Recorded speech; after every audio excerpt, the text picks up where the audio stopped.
Halo minasan, jumpa lagi bersama di Channel. Usaha Naofumi untuk keluar dari labirin tidak terbatas akhirnya membuahkan hasil. Kizuna pun begitu bahagia karena telah bebas dari dunia yang membelenggunya selama bertahun-tahun. Sebelum lanjut, buat kalian yang baru saja menemukan channel ini, silahkan untuk subscribe dulu ya. Dan jangan lupa untuk menyalakan notifikasinya, agar kami semakin semangat untuk menghadirkan konten-konten terbaik buat kalian. Oke, langsung saja. Persiapkan diri kalian and enjoy.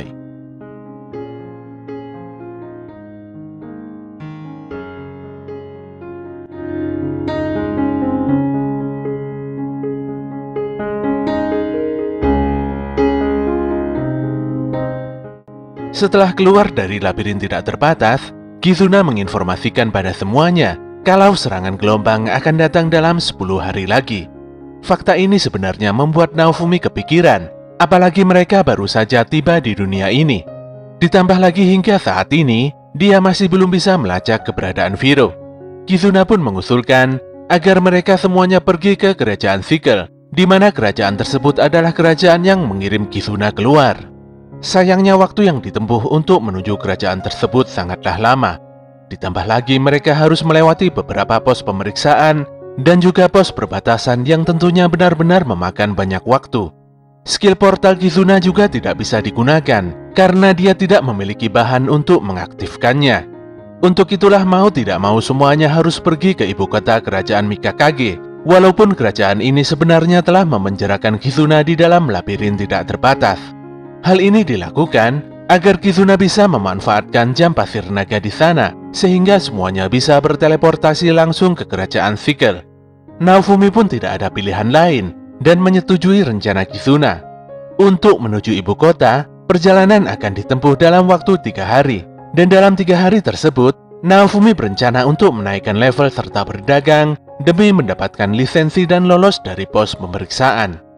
Ketika memasuki kawasan pemukiman, Kizuna menjelaskan tentang berbagai ras yang muncul di tempat ini, seperti adanya makhluk rumput yang mirip dengan ras setengah manusia. Ada juga makhluk permata yang biasa dipanggil dengan Jewel, di mana ras ini adalah rasnya Terefi. Selain itu ada manusia roh atau yang biasa disebut dengan spirit. Ras ini adalah ras yang sama dengan Glass. Sesaat kemudian, Naofumi dan yang lainnya mendapatkan informasi di papan pengumuman kalau kerajaan tetangga telah mengembangkan sebuah senjata baru, di mana mereka meneliti tentang kekuatan para pahlawan legendaris, khususnya kekuatan teleportasinya. Walaupun Naofumi sebenarnya agak curiga dengan pengumuman ini, namun dia ingin lebih fokus untuk menghasilkan uang, agar semuanya bisa makan dan tidur dengan nyaman. Sambil makan malam, Naofumi mengungkapkan kalau dia mendapatkan sebuah ide cemerlang untuk menjual item ramuan jiwa, di mana item ini sangat bermanfaat, serta memberikan kekuatan berlipat pada Glass. Kizuna sendiri nampak ragu kalau ramuan jiwa akan laku terjual, apalagi di dunia ini item tersebut tidak ada yang mengetahuinya. Naofumi pun meyakinkan Kizuna. Dengan skill berdagangnya, dia yakin kalau besok kelompoknya akan disibukkan dengan berjualan dan menaikkan level. Pada keesokan harinya, Naofumi dan partinya mulai memasarkan item ramuan jiwa pada halayak ramai. Mulut manis Naofumi pun mulai menarik sedikit demi sedikit para spirit yang melintas agar mereka mencoba produk yang ditawarkannya. Apalagi di sini ada sampel gratis untuk dicoba. Dengan sedikit olesan ramuan jiwa, para spirit dibuat kaget karena item yang ditawarkan sangat mujarab dan benar-benar bisa memulihkan kekuatan jiwa mereka.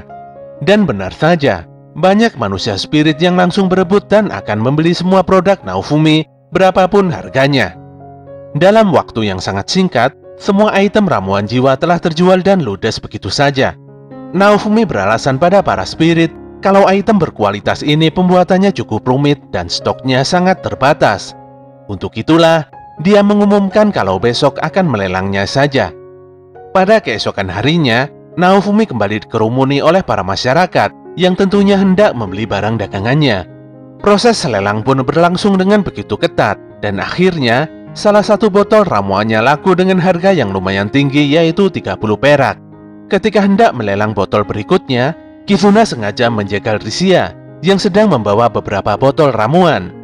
Kejadian ini pun langsung membuat botol ramuan yang dipegang Risia jatuh dan pecah, Untungnya Raptalia berhasil menyelamatkan satu botol ramuan jiwa. Tentu saja kejadian ini sudah direncanakan matang-matang oleh Naofumi, dan semua member harus menuruti dan menjalankan perannya masing-masing. Disinilah Naofumi memulai strategi berdagangnya, di mana strategi ini bisa menghasilkan keuntungan yang berlipat ganda. Setelah mendapatkan uang yang cukup banyak, Naofumi dan yang lainnya pun bisa membeli baju sirah dan beberapa persenjataan yang diperlukan. Tidak lupa, mereka juga memborong lisensi yang nantinya akan digunakan untuk memasuki ibu kota. Pada hari berikutnya, Naofumi dikejutkan oleh suasana ibu kota yang begitu ramai, padahal dia dan partinya baru saja memasuki pinggiran ibu kota tersebut. Kizuna sendiri berkata kalau situasi ini adalah hal yang biasa dan sudah bertahun-tahun lamanya tidak berubah. Naofumi dan partinya pun sampai di satu tempat yang cukup ramai dan dikerumuni oleh banyak orang.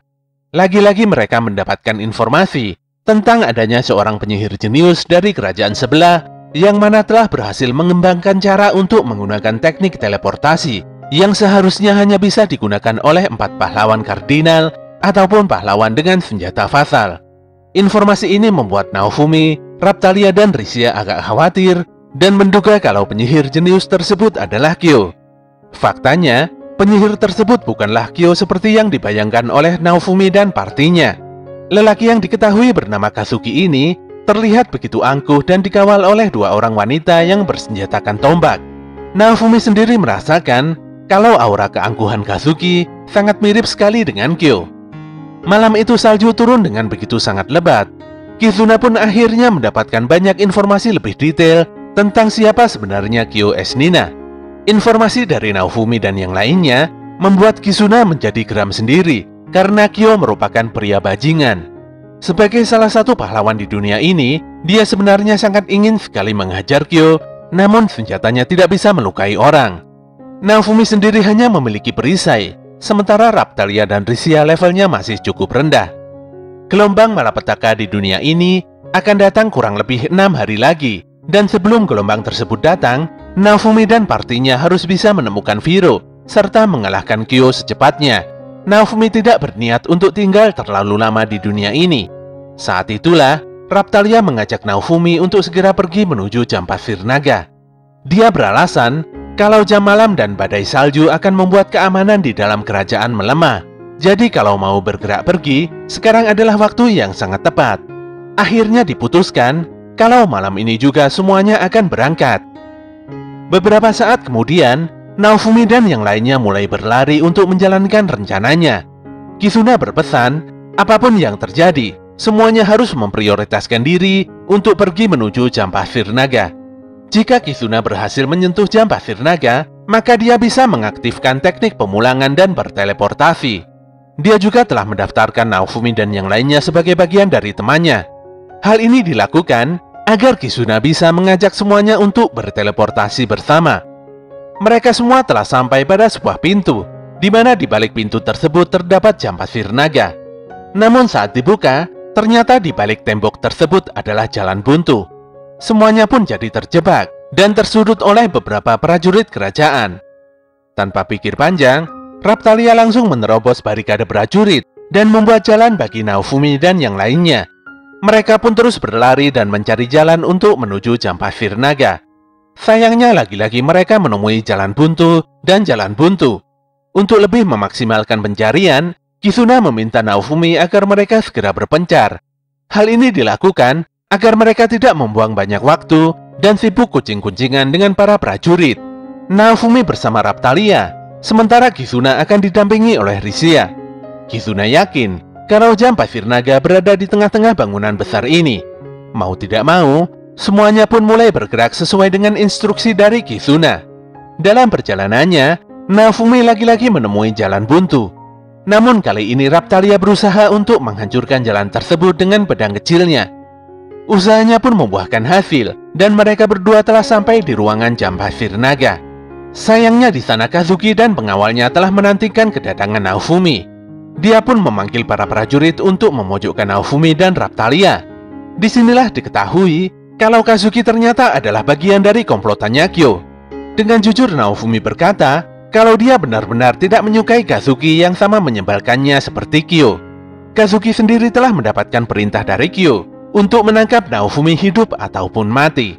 Namun dia sangat kaget karena hanya dengan sekali serang, Naofumi bisa menyingkirkan semua prajurit yang hendak menangkapnya.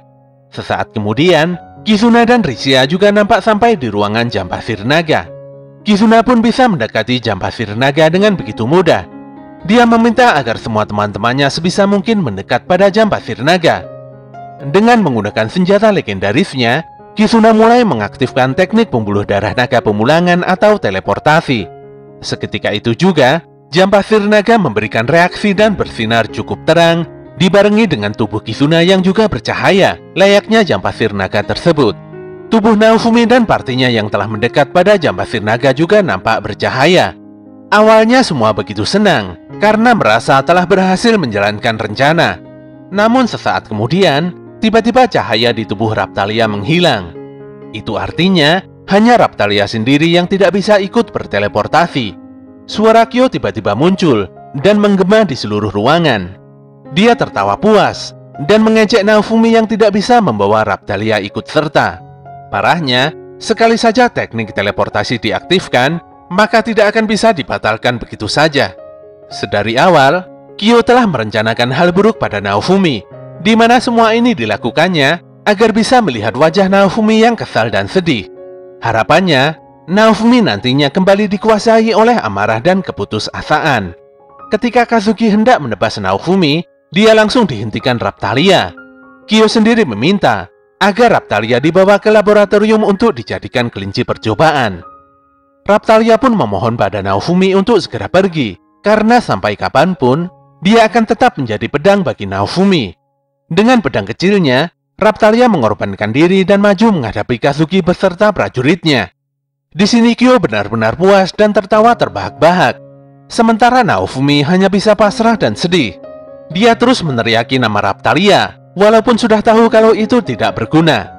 Sesaat kemudian, dia pun berteleportasi bersama Kizuna dan Rishia.